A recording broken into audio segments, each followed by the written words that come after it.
Hello, everyone, and thank you for attending our webcast today. My name is Rhea Kelly, and I'm Editor-in-Chief for Campus Technology. I'd like to welcome you to today's event entitled Defending the Inbox, a Cybersecurity Playbook for Higher Education. This is part one of a special webinar series brought to you by Campus Technology and sponsored by Abnormal AI. So be sure to join us again tomorrow for part two. In this series, we're featuring security leaders from top colleges and universities as they share how they're defending their campuses against modern email attacks. From business email compromise and account takeovers to vendor fraud and AI-powered phishing, today's threats are faster, more targeted, and harder to detect than ever. Our speakers today are Eric Samatis, CISO at LeHigh University, and Patricia Titus, Field CISO for Abnormal AI. But before we get started, I'd like to review just a few housekeeping items. First, if you would like to, view the presentation in full screen mode, you can click the squared arrows icon. We encourage you to submit questions at any time. You can find that Q&A field to the left of the slide window.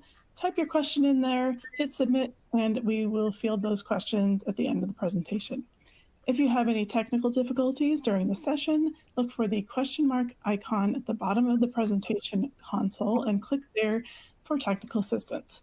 And you might try just refreshing your browser. That often solves most problems. We have a resource list below the slide window, where you'll find links to a few related resources. And finally, post-event, you will receive an email with a link to the recorded version of this session so you can view it again or share it with a colleague.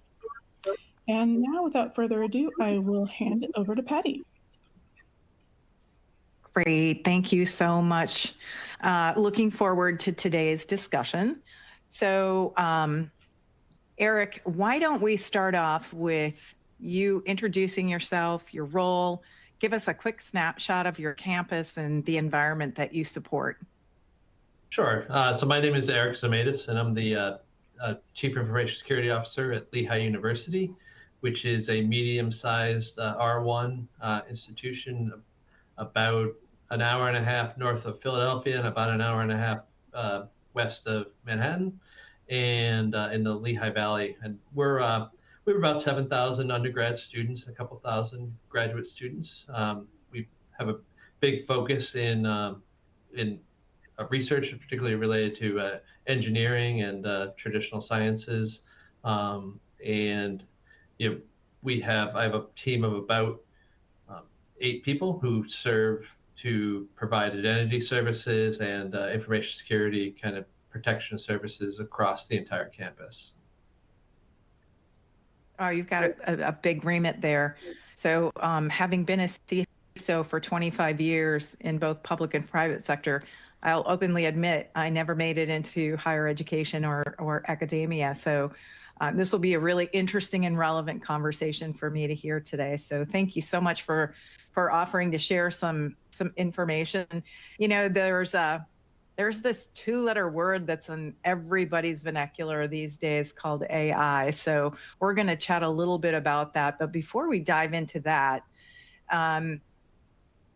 you know, it feels weird that in 2025, we're still having these discussions about email security, but it really has become a pervasive communication vector for threat actors. So in your institution, I'd love to hear a little bit more about what's targeting your organization and what do you think is unique about these kinds of attacks that are facing higher education or just education in general? Sure. So I think some of the challenges in higher ed, you had mentioned that you hadn't really stepped into a higher ed role, partially because it can be frightening. Because if you're used to really being able to control an environment in higher ed, you really don't have that control. So you really need to, so that's probably the biggest thing that, I've been in higher ed for too many years to say, but quite a while. And that openness is both a strength. So you don't want to lose that strength, but it also creates more challenges, because one of the issues with email is simply that it's an open door to every individual in your community, right? So it's a public facing thing. It's kind of like having a firewall that kind of let you communicate anyone communicate with any one of your systems, and it would create a lot of issues. So certainly over the last couple of years, we have seen, it used to be nice and dependable. You had a certain type of attack and they kind of happen a certain way and they could be identified in a certain way, but we've certainly seen a more diversion as far as, the types of attacks we're seeing and the volume of attacks that we're seeing. So that's, we want to be able to preserve that openness, the ability to tell people who works in these offices and that type of thing. But sometimes that public-facing org chart can be used to weaponize us too. So in higher ed, it's about how you balance, how do you protect while still preserving the openness, which is so valued. Yeah, I have to openly admit, I love control frameworks. Financial services has a lot of very restrictive controls and regulations. The government has restrictive controls and regulations. So I do have to say, I do rather thrive in that environment. Probably the reason, you're right, I never dove into academia. Yeah, I didn't even really think about that when you're dealing with higher education. I think it's a bit of a different demographic. There you probably got people who are definitely smarter than I am in certain areas. And so therein lies part of the challenge and part of the benefit as well, I think. So, so when we talk about things like AI and the accessibility it creates, it's really evolved. The attacks have actually evolved over the past few years. And I think it's giving us all, regardless of where you are in your journey as a security professional, it's giving us all a bit of pause. So when it comes to your security strategy or keeping up with the latest technologies, if it's AI, it could be some latest, greatest agentic AI capabilities. What are the things that you're having to do to keep up with that? And what are the benefits you've seen thus far? So, I mean, I think that, some of the challenges we've faced around AI is decreasing the volume of attacks. So I think as AI has been implemented by our adversaries, they've been able to lower the cost per attack. So as they've lowered it down, it's just a simple ROI exercise. And so they can do more attacks. They can do attacks that maybe wouldn't have been profitable before, but now might be profitable because they're able to combine data sources that they've mined and collected over years. That's kind of gets into that organizational, chart that we put out there that most private places wouldn't put out. So they know who's who's really responsible for decisions. So they know the right buttons to push on some of our staff and those type of things. So as that ROI has come down, they're able to have more diverse type of attacks where before you would get, your misdirection of a accounts payable. So you'd get the gift card scams, you'd get the job scams. And now, we have all of those. Plus now we have a bunch of things where sometimes our team doesn't really know what's the goal. I mean, this email, what was the purpose of this email attack? Obviously it was set up. Obviously it was well crafted. All those grammar errors that we used to rely on 5 years ago are gone. How do we don't need to determine what they are. So as we kind of looked into tools like Abnormal, it allowed us to really start to use kind of AI on our side. So it allowed us to at least have some symmetric tools. So it lowered the costs for us to be able to, obviously we can't read every email, but Abnormal gives us the ability to kind of to look at those things and to make decisions in ways that we haven't been able to before. Yeah, and I think the threat actors are able to use AI to highly personalize communication, where it would take you had to run reconnaissance, and that reconnaissance might have, let me look at social media sites, let me look at, how they sound when they send emails. And so AI is given the ability to pick up a sentiment, to put it in a dialect that they understand or a person understands. It makes it so much more challenging for our incident responders and threat responders to actually key in on certain things. And there's no attachment attachments anymore. They've even gotten smart enough to remove QR codes. So it makes it pass through our traditional legacy systems. So AI is making a huge difference on the threat side of things. But let's shift gears just for and talk about what AI is doing for our defender side. So talk a little bit maybe about your people that are kind of playing catcher's mitt on the inside. What are you seeing that AI is giving them the opportunity to do? Well, one thing that we're seeing on the email defense side is around, around detection, which I kind of just alluded to, the ability to kind of interpret different signals and say, hey, this appears to be, from a legitimate sender, from another EDU or something like that, maybe a compromised account. It appears to be, there's none of that grammar issues, or the email is well structured and that type of thing. But it is asking for, a donate, or asking for money. So, right out there, it kind of hits one bar, and then as it sees other signals, it might elevate that to the point where it gets pulled from the user's inbox. So having that defense mechanism is fantastic. But it's also, given us the ability, we have an email address where people can forward to any of the phishing type of emails too, and having the ability to have an AI agent answer those emails back and say, hey, this looks like spam, this looks like a phishing message because of this, this, and this.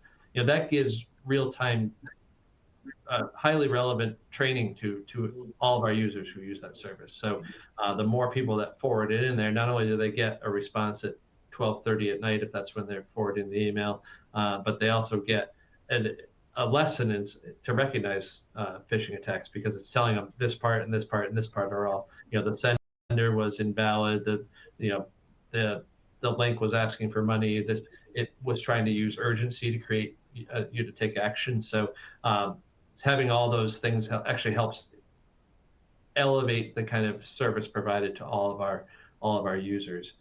We used to do that manually, and because we did it manually, we really couldn't offer it to students. We didn't promote it to students, and now our students get to take advantage of it too, because there's not a time related in there. So if there's one biggest ROI as far as shifting to more of an AI-centered approach to email security, it's the fact that we're able to be more responsive 24 hours a day, and really open the doors to our students.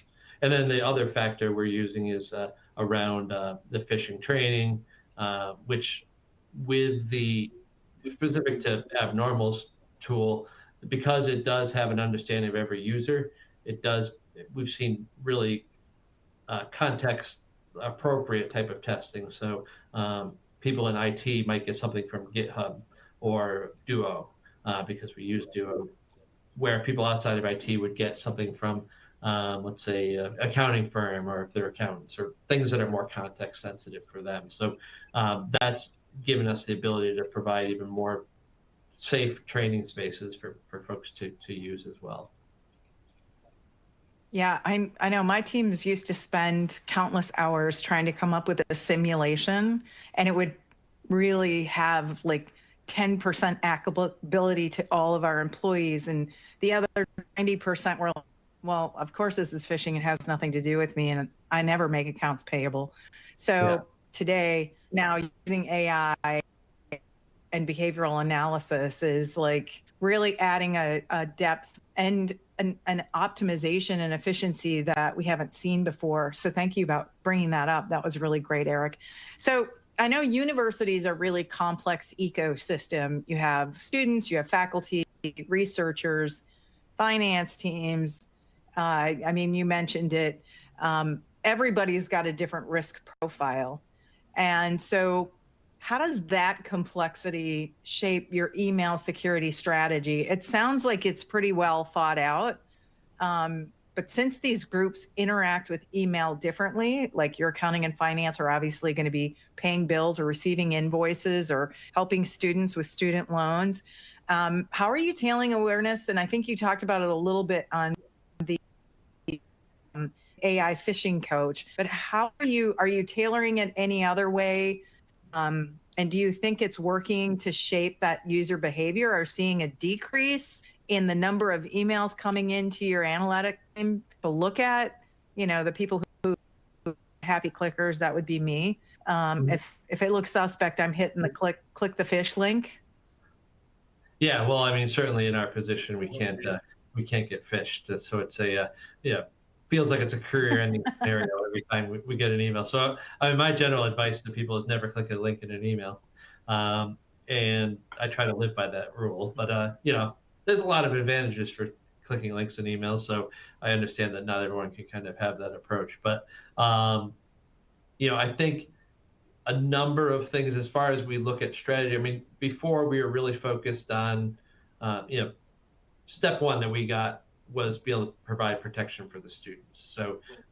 So we have seen a reduction in job scams getting targeted at our students. So it's not zero, but it's we probably cut 90% of what was going to students and faculty and staff.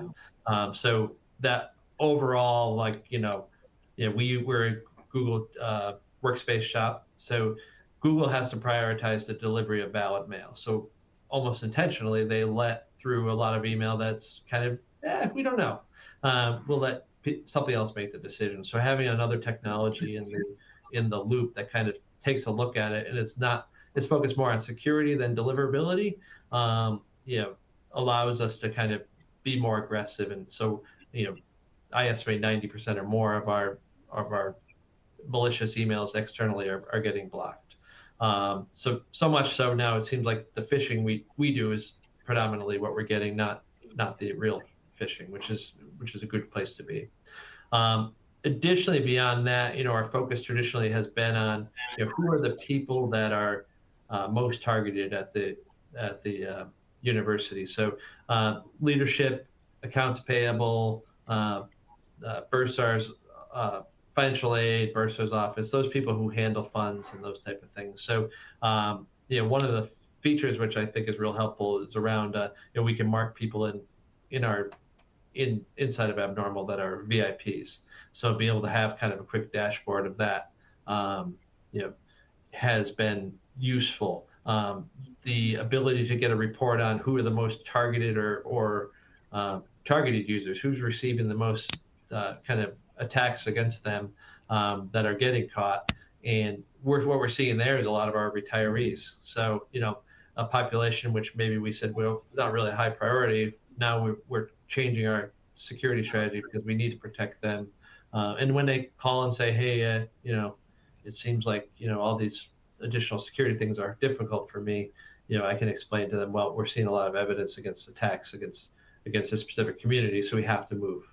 We have to make changes. So, which kind of alludes to our overall strategy that I have at the university, which is we want to kind of have a minimum baseline of the type of things that are kind of absolutely essential. So anything below that baseline would almost be considered negligent. So we need to have 2FA on everything. We need to have we can't be running Windows XP just because it's cheaper or that type of thing. We need to be on a supported operating system. Those are kind of like the baseline type of things.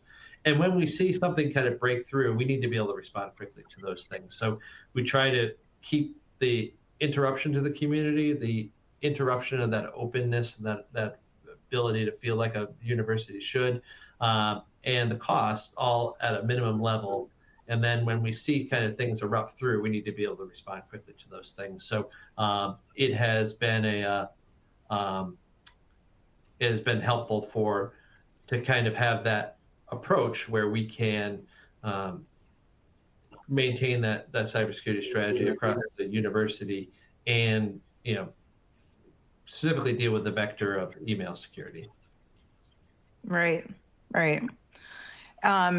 So we hear a lot about account takeovers across all of our industry, regardless of what industry we're in. So supply chain is a challenge. And I would imagine that you have a variety of suppliers as well as people participating in programs. And therefore, I think it's a significant challenge. So in traditional cybersecurity playbooks, we are looking at inbound threats And I think sometimes the east-west kind of traffic, I think sometimes we feel like inside our trusted domain, we're not as suspect to attacks. But I think the whole account takeover problem where a third party has been compromised, communication comes in, and it looks very, very real to the conversation you've been having, from how the person, opens an email instead of saying, hello, Patricia, it's hi, Patty, which makes me feel more comfortable in the communication. So what's the significance, or are you having the challenge and you're coming up with how to address it at your university? Yeah, so I mean, there's two things. I mean, obviously, I'm very concerned with account takeovers of our accounts. So that's probably my primary concern, is how do we make sure that we have the ability to respond and run those playbooks in order to protect our users' accounts. But certainly you bring up another valid point, which is, if we have a vendor that we work with, or we're collaborating with another research university, and if someone takes over their account, it's trivial now to have AI just kind of read their whole inbox and just start sending out emails that sound perfectly natural, because they're literally building their playbook off of our directly off of our communications that we've had. So if they're going to write an email to Eric, just like the AI tools that are coming into our inboxes, they can do the same exact thing, and they can send an email that seems perfectly natural. I mean, if they could say, how was were you at Red Sox opening day? They might know I'm a Red Sox fan because of previous conversations or something like that. They might, have mentioned, LeHigh being in the NCAA tournament, and that type of thing. So I think that there's that sense that we can no longer just trust the voice, and so our playbooks have to extend beyond traditional cybersecurity or IT security, and it really has to extend to processes that are in the offices. So it's really important to have tie with your finance teams and say, it doesn't make a difference how much it sounds like the person it is. Just like I would tell my mother that if the kids call and ask for $50,000, it's probably not really the kids. I would say the same thing to them. Just because it sounds like it's the person you always chat through email, if they're asking you to do something and it violates process, or it should be impossible with the process that we have to send out money unless certain criteria have been met, and it can't just be an email. So it sounds like saying, correct me if I'm wrong here, it sounds like what you're saying is cybersecurity has inadvertently or intentionally become very written into other processes across higher education. So you mentioned finance. I would imagine it's even more pervasive in how students deal with potential threats. Well, I mean, in order to kind of have this, because it is a very open environment, people are doing kind of whatever they want. I think you really need to focus in on certain areas that need to be more integrated. And unfortunately, students is a very transient population. So some students may be here for 4 years, some people may be here longer, some people may be here for just a year. So being able to work with that audience and educate them is kind of a losing game. So be able to provide, the more protection we can provide for them, the more we can at least tell them, if you do get in trouble, if you do get someone and you've found out you've kind of been a victim of a crime, contacting us and helping them connect you with police and other resources is really key. So we try to emphasize the ability that we're a source of trust, and that they can come to us, and if you do get in trouble, to contact us, and we can kind of help navigate those. So we often might help people, advise them on personal things. They got scammed personally, or they received this on their personal phone. Yeah. We still encourage them because we want to build trust with them. They're the same individuals to give us a call. Well, not a call. Yeah, I like that. Students are going to call us, but contact us in whatever ways we offer. So yeah. Right. So we're getting ready to wrap things up here. And see if we have any questions. But I think if I think about, we're constantly iterating on our playbooks, constantly iterating on how to become more efficient and more effective. So as you're planning for your next playbook in cybersecurity, what are the top priorities that you see you need to stay ahead of because of the increasingly sophisticated AI-powered threats? What are you worried about, and what are you building toward? Okay, yeah. So, I mean, I think in higher ed, because we can't cover everything, it really starts with what are we trying to protect. So I often use in a slide where I'll show, piles of money or piles of gold everywhere. And so we need to identify kind of where those areas of gold are. And if we have areas, particularly, there's a lot of emerging risk around research. So building additional capabilities around our ability to protect research, to detect issues that might impact research, to be able to respond and recover from those is kind of what we focus on based on the NIST CFF. Yeah. Perfect. Well, Eric, thank you so much for sharing your thoughts. And thank you to LeHigh University for doing a great job with our next generation students that are coming into the workforce, or maybe they're back getting more education to enhance their career. I am going to hand it back to Ria. So back to you, my friend. Thanks so much, Patty. So I just want to remind everyone, if you have a question, shoot it to us. We have a couple minutes left. We'd love to get all of your questions answered. You can find that Q&A field to the left of the slide window. And I just thought I'd throw in a question of my own while we wait to see if anyone wants to hop in with questions.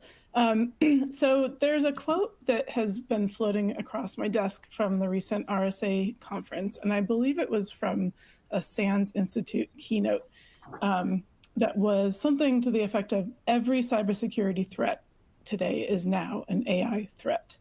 So I'm really curious what your take is on that. Like, Eric, do you agree with that statement? And should all of our focus be on AI now? Like, what does that mean in terms of higher ed cybersecurity?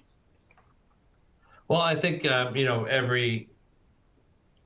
every attacker is using AI somewhere in their chain. So whether it's a fully automated AI attack, or if it's just retweaking an email, or if it's doing a deep fake video or deep fake audio type of phone call, that we see AI in that. But then we also have the AI as a threat vector. So the more we just accept AI prompts from external sources like emails or other types of things, or on our web pages and other things, that we're more susceptible to prompt injection. So there's AI enabling what was going on already and making it better, faster, reducing the cost so there can be more of it.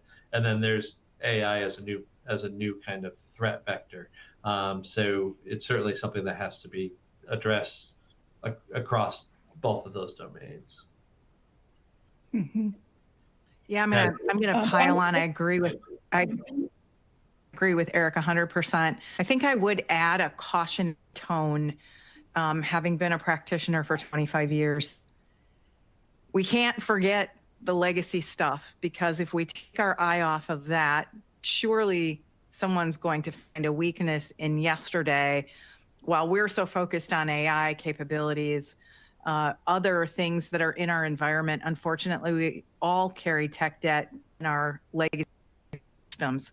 So I think we have to definitely keep our eye on the ball. But what I would say is an opportunity to use AI to help defend against the legacy as well. So fully agree with Eric, but I think we've also got to keep an eye on those old things like boring patch management and making sure our controls are acting as intended when we first wrote them. Yep. That is fantastic advice. All right, well, I think we're going to wrap this up here. I would like to thank Eric and Patty for a great discussion, thank our sponsor, Abnormal.ai, for making today's event possible, and also remind everyone tomorrow we have part 2 that will feature insights from Boston College, so don't miss it. Thank you very much for attending, and this concludes today's webcast.